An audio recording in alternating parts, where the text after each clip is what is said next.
A Quiet Place Part 2 is a sequel to the 2018 horror classic, A Quiet Place. Hey, where'd the video go? Well, you see, my battery on my camera went dead. Yeah.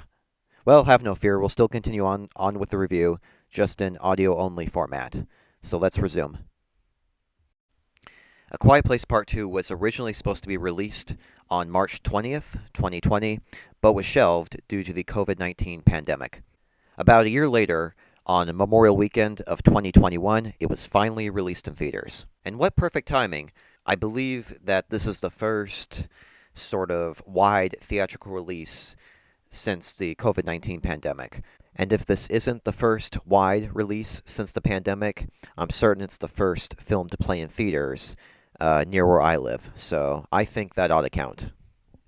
But the reason why I say the timing is perfect is because if this is the first sort of wide release since the pandemic, to have a film that is post-apocalyptic to play in theaters right after an event that many perceive as somewhat post-apocalyptic, that just makes it all the more fun and engaging and even fascinating. So with all that said, what did I think of the film? Well, first things first, let's start with what I was expecting from it. A Quiet Place Part 2 was shot in 2019, which would have been 1 year after the first film came out. And with this sequel being made so quickly, it concerned me because I feared this sequel would come across as sort of lazily crafted or rushed or, just something that was just quickly shoved in theaters just to make money and build on the success of the original. And with that said, unfortunately, A Quiet Place Part 2 is great. No, really, I'm not kidding. It's great.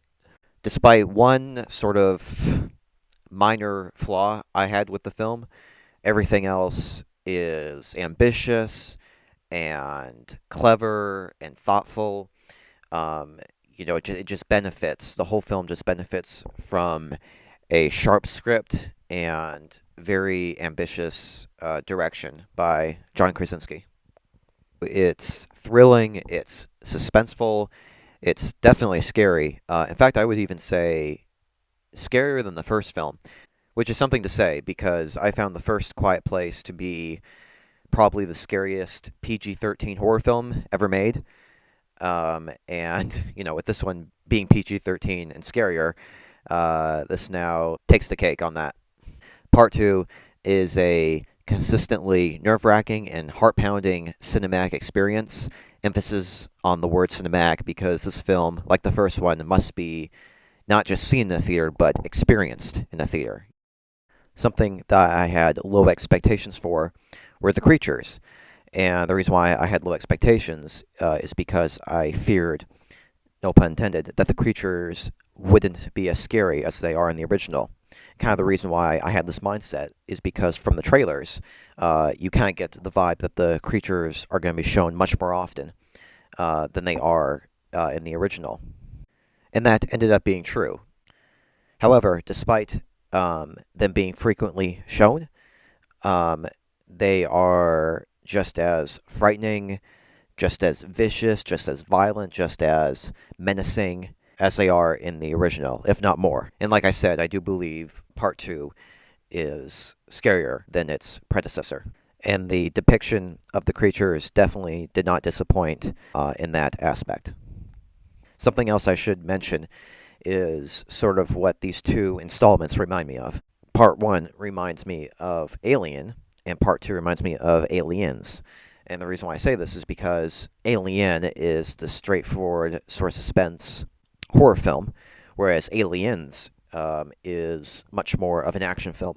A Quiet Place Part 2 has much more action than the first film. The horror sequences have a little bit of an action tinge to them, whereas the horror that is in the original is much more of a sort of suspense thriller type of horror, if that makes sense.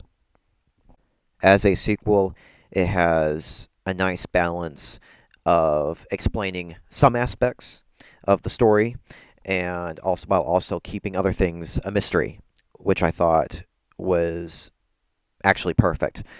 There are some elements of the story that deserve some explanation, and it happens. And there are some elements of the story that the audience, including me, would like to know more about.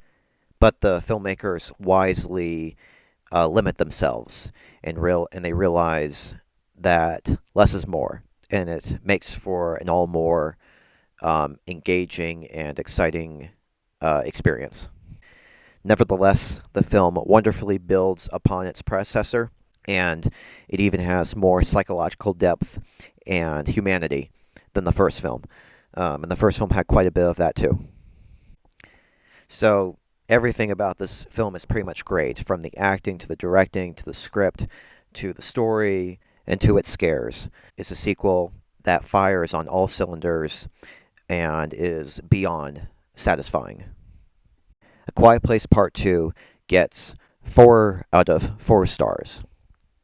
So I said earlier in this review that I have one flaw with the film, but it's spoiler related. So if you want to see the film, just stop the video right here and go click on something else.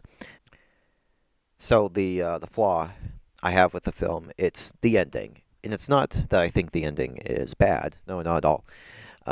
It's just it could have been better. The problem I have with it is that the ending is just a little bit too similar to the ending of the first one, and I'll tell you how it can be better.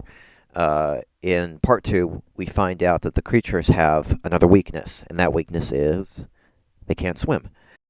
And I thought it would have been really interesting to see that second weakness depicted in the climax, or the ending, you could say. But they decided to repeat the ending of the original, which shows the creatures being defeated, or certain creatures being defeated by a weakness we already know about that we saw at the end of the first one. Nevertheless, A Quiet Place Part 2 is much better than I expected it to be, and I expected it to be pretty good, but it ended up being great, and I would say that it is just as good as the first one, despite that one little flaw with it. I cannot wait to see it in theaters again, and to buy it on Blu-ray.